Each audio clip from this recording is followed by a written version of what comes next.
Salam, saudara semua yang terkasih dalam Tuhan Yesus Kristus.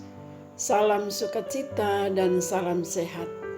Saya ajak kita semua mengungkapkan pengakuan kita melalui sebuah pujian. Kidung Jemaat nomor 457. Ya Tuhan, tiap jam. Saya mengajak kita yang mendengar Pelita Hidup pada saat ini. Mari dengan suaramu angkat pujian ini. Ya Tuhan, tiap jam.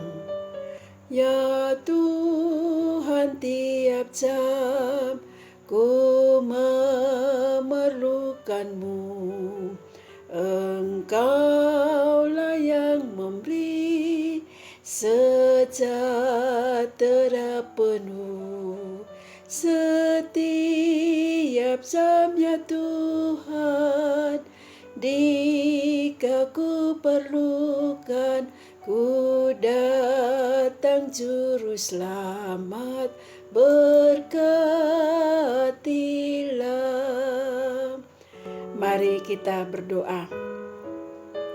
Ya Bapa Surgawi, benar di setiap jam kehidupan kami memerlukan Engkau. Sekarang berbicaralah, kami mendengarkan. Amin. Bacaan firman Tuhan saat ini terambil dari Injil Lukas pasal 16 ayat 10a. Injil Lukas pasal 16 ayat 10a. Berbunyi demikian. Barang siapa setia dalam perkara-perkara kecil, ia setia juga dalam perkara-perkara besar.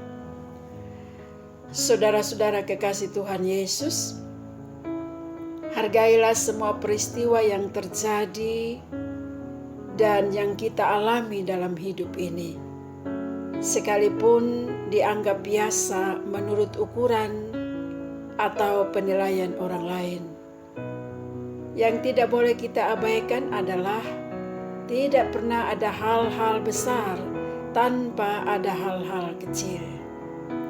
Sesuatu dianggap dan dinilai besar, justru ada hal kecil di sampingnya.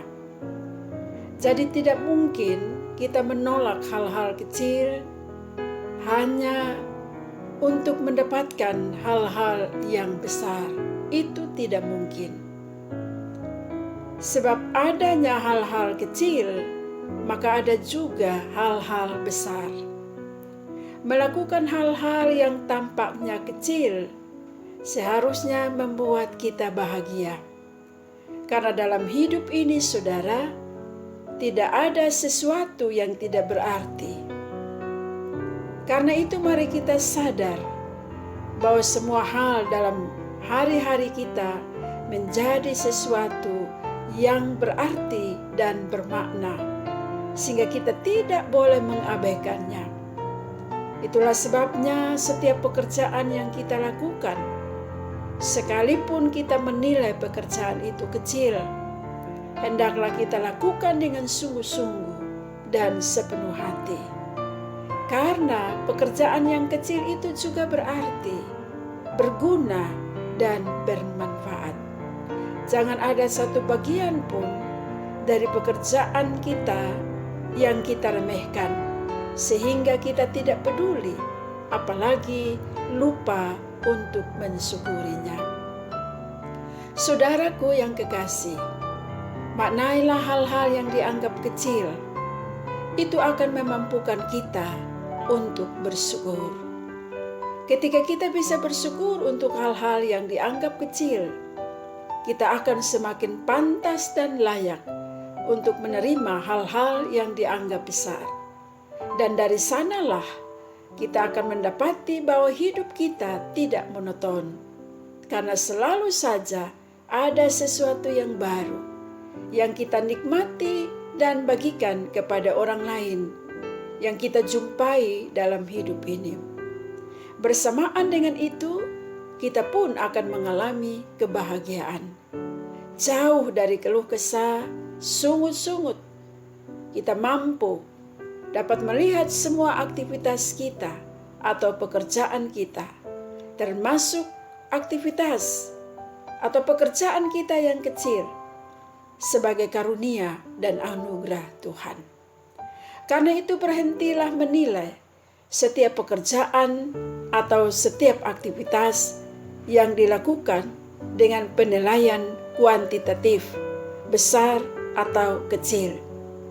Karena saudara, tidak ada ukuran yang dapat mengukur besar kecilnya pekerjaan kita. Kitalah yang menentukan besar kecilnya sesuatu yang kita kerjakan dan bukan orang lain. Akhirnya, tanamkanlah apa yang diajarkan Tuhan Yesus kepada kita. Setiap kita yang setia dalam perkara kecil akan diberi tanggung jawab dalam perkara yang besar.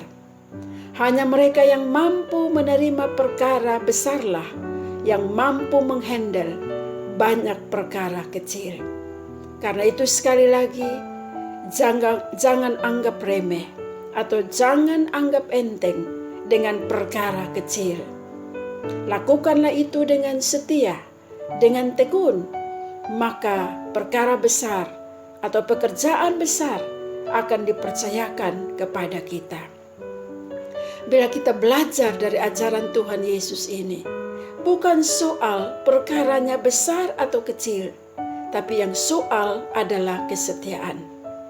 Kalau sudah setia dengan perkara kecil, maka dengan perkara yang besar pun akan setia.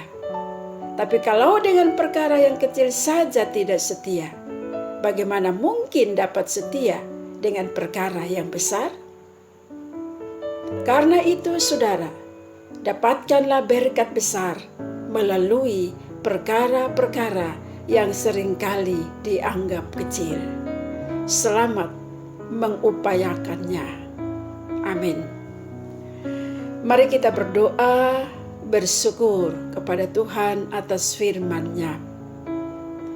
Ya Bapa Surgawi, kami bersyukur buat pengajaran firman-Mu. Kami diajar untuk setia dalam menjalani hidup ini, dan kesetiaan itu harus kami mulai dari hal-hal yang kecil. Roh Kudus, tolonglah kami, bimbinglah kami, dan arahkanlah langkah kaki kami pada jalan-Mu. Seluruh hidup kami, rumah tangga kami, dan pekerjaan kami kiranya diberkati oleh Tuhan. Kasih karunia Tuhan Yesus Kristus dan kasih Allah Bapa dan persekutuan Roh Kudus menyertai saudaraku sekalian, sekarang dan selama-lamanya. Amin.